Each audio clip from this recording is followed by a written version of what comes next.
이재명이 또 한 번 꼼수를 썼습니다. 뭐냐 하면은 지난 9월 30일에 이번에는 그래 수원지방법원에서 받을 테니까 재판을 받을 테니까는 다른 재판부로 옮겨주세요. 그러니까는 신진호한테는 못 받겠어 이 이야기죠. 신진호 부장판사에게는 못 받겠어. 거기 수원지방법원에 이 반부패 그 재판부가 2개가 있는데 그 2개 중에 이제 추첨에 의해서 신진호 부장판사 쪽으로 배당이 됐죠. 거기 말고 다른 곳으로 옮겨달라고 이것을 이제 신청을 하는 게 이 자기가 재판을 받고 있는 재판부에 신청을 합니다. 신진호 부장판사에게 신청을 했죠.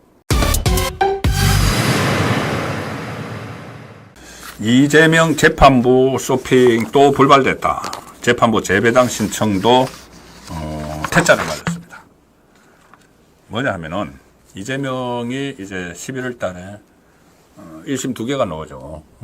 구형 3년, 2년 징역형 받은 이 선거법 그리고 위정교사 2개의 재판이 나온 그 1심이 나오는데 이재명이 가장 무서워하는 거는 아마 대북 송금 사건일 겁니다. 오늘 공판준비기일 2번째 공판준비기일 열리는데 이재명 본인은 서울중앙지방법원에서 열리는 대장동 재판에 피고인으로 참석을 했고 변호인들이 이 수원지법으로 갔죠.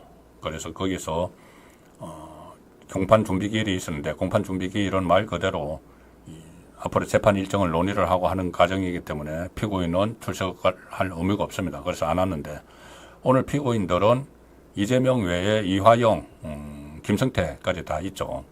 바로 북한의 조선노동당에 돈을 보낸 혐의입니다. 돈을 보낸 혐의. 제3자 뇌물, 외국한 거래법, 남북교류협력법, 여기에 대한 2차 공판준비기일인데 자, 제3자 뇌물은 특정범죄가중처벌법상 제3자 뇌물입니다. 특가법. 특가법의 뇌물죄는 그 형량이 그러니까 양형 기준표에 따르면은 유기징역이면은 징역 10년 이상, 무기징역이면은 10년 이상 아니면 무기징역에 처하도록 되어 있습니다. 이재명이 무기징역을 받을 수도 있다는 그 이야기죠. 자, 그래서 이게 아주 그 가장 큰 형벌을 받을 수 있는 게 대북 송금 사건이고 특히 이것을 심리를 지금 시작을 한 사람이 오늘 공판준비기일을 연 사람이 바로 대장동 저승사자라는 신진호 부장판사죠. 신진호 부장판사는 이재명이 울렁증이 있습니다. 그 전에 김만배 씨 대장동 사건을 재판을 하면서 김만배 씨를 처음으로 유죄를 선고했고 이재명의 후임 성남시장 은수미를 정치자금법으로 법정 구속을 시킨 인물이죠. 신진호. 그래서 신진욱입니다. 그래서 이재명 입장에서는 울렁증이 있을 수밖에 없는 자 그런 판사인데 거기다가 이게 중형이기 때문에 나중에 이게 1심 나올 때까지 이재명이 살아남아 있다고 해도 법정 구속을 할 수가 있습니다. 신진호 부장판사가. 더구나 신진호 부장판사는 이화영, 공범인 이화영을 1년 8개월 동안 재판을 했죠. 재판을 해서 9년 6개월 중형을 선고를 한 판사입니다. 그러면 공범인 이재명은 겁나겠죠. 이 판사가, 신진호 부장판사가. 그래서 처음에 시도를 했던 것이 재판부 서울로 바꿔달라는 거였습니다. 내 사건 수원지방법원에서 하지 말고 여기 이 서울중앙지법 나에게 아주 우호적으로 재판을 해주는 형사 33부 김동현 부장판사 쪽으로 붙여달라고 신청을 했죠. 대법원에. 그런데 대법원이 즉각 나흘 만에 기각을 해버렸습니다. 완전히 이 사건의 성격도 다르고 수원지검에서 또 기소를 했고 그래서 수원지법에서 또 그 신진호 부장판사가 수원지법 형사 11부인데 여기서 계속 이 사건을 대구성검을 다뤄왔기 때문에 여기 수원지법에서 하는 게 맞다. 그래서 기각을 해버렸죠. 자, 그렇게 하니 이재명이 또 한 번 꼼수를 썼습니다.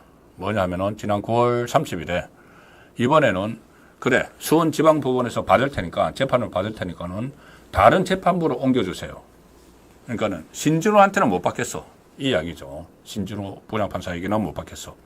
거기 수원지방법원에 이 반부 패소 그 재판부가 2개가 있는데 그 2개 중에 이제 추첨에 의해서 신진호 부장판사 쪽으로 배당이 됐죠.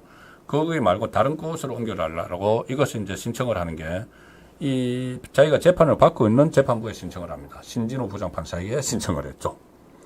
자, 그런데 그 명분은 이겁니다. 이하영 재판을 해서 9년 6개월 선고를 했기 때문에 좀 이 대북 송금 사건에 선입견이 있는 것 아니냐. 선입견. 확정 편향이 있는 것 아니냐. 그러니까는 새로운 재판부에서 한번 재판을 받고 싶다. 이 이야기죠. 새로운 재판부의 판단을 받고 싶다.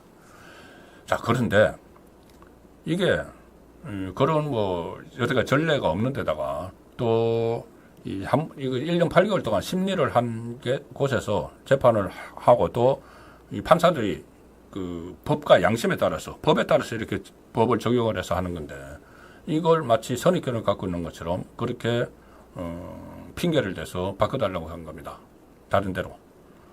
그런데 오늘 이 재판부에서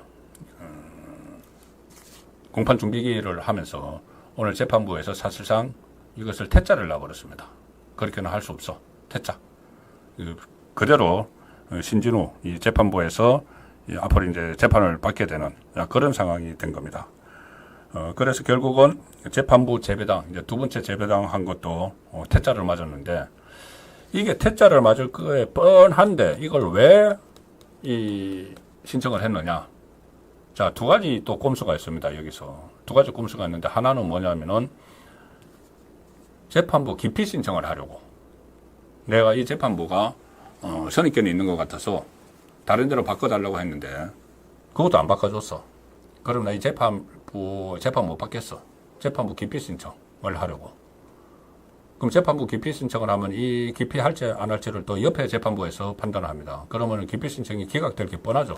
이하영도 신진호 부장판사 기피 신청을 했는데 기각됐죠. 그런데 뻔한데 왜 또 하느냐.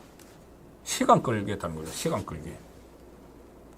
다른 재판부로 바꿔달라는 것도 이 명분은 그렇지만 실제로는 이 신진호 부장판사가 무섭기도 하고 또 이 재판 기록이 A4 용지로 4만 쪽입니다. 4만 쪽.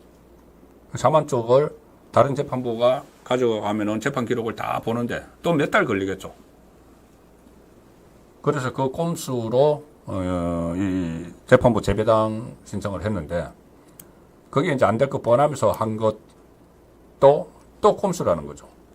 그거는 이제 재판부가 재배당을 신청했는데 안 해줘서 그건 재판부 기피 이렇게 하겠다는 거죠. 그래서 또 시간 좀 어느 정도 벌어보겠다.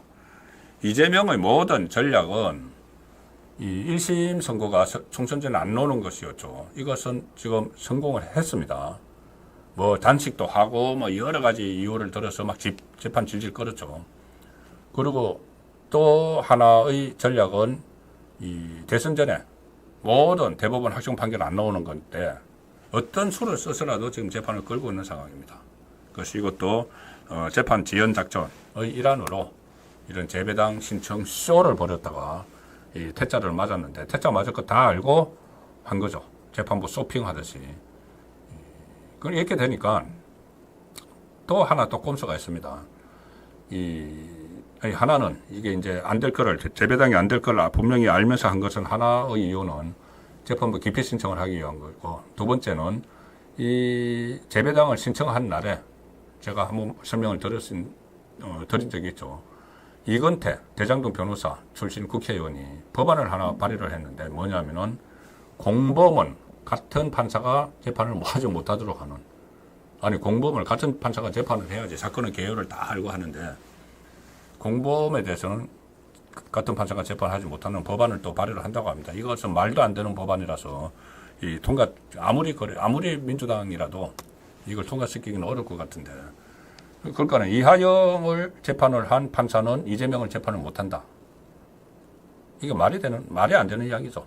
그런 꼼수를 또 쓰기 위한 전 단계로서 재판부 재배당 신청을 했다. 자, 그 내용이 이슈 집중해볼 시간, 재판부 쇼핑 또 불발됐다는 이야기입니다.